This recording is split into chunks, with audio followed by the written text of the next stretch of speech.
For a Tuesday night at the Crescent City Ballet, the theater was unusually packed.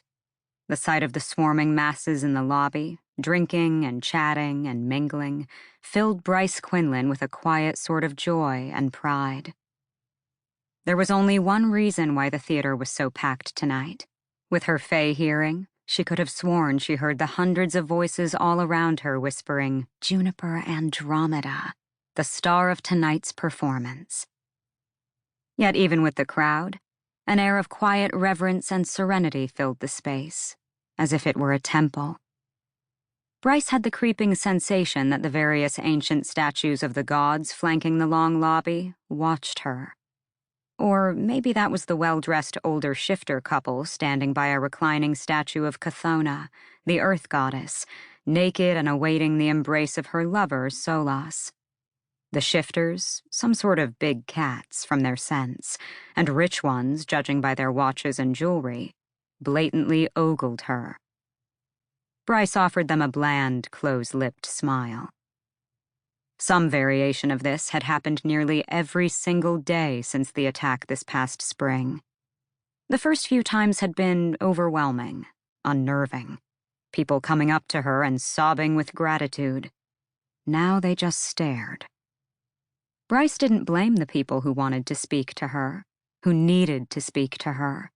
The city had been healed by her, but its people... Scores had been dead by the time her first light erupted through Lunathian.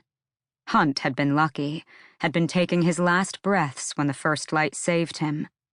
5,000 other people had not been so lucky.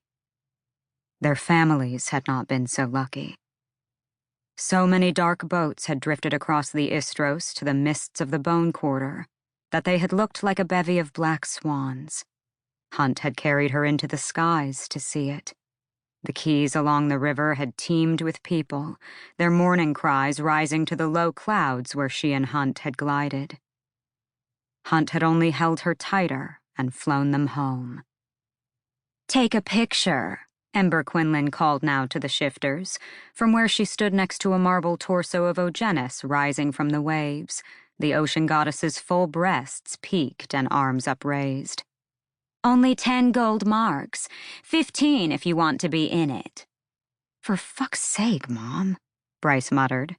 Ember stood with her hands on her hips, gorgeous in a silky gray gown and pashmina. "Please don't." Ember opened her mouth, as if she'd say something else to the chastised shifters now hurrying toward the east staircase, but her husband interrupted her. "I second Bryce's request," Randall said, dashing in his navy suit. Ember turned outraged dark eyes on Bryce's stepfather, her only father as far as Bryce was concerned, but Randall pointed casually to a broad frieze behind them.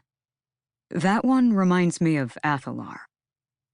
Bryce arched a brow, grateful for the change of subject, and twisted toward where he'd pointed.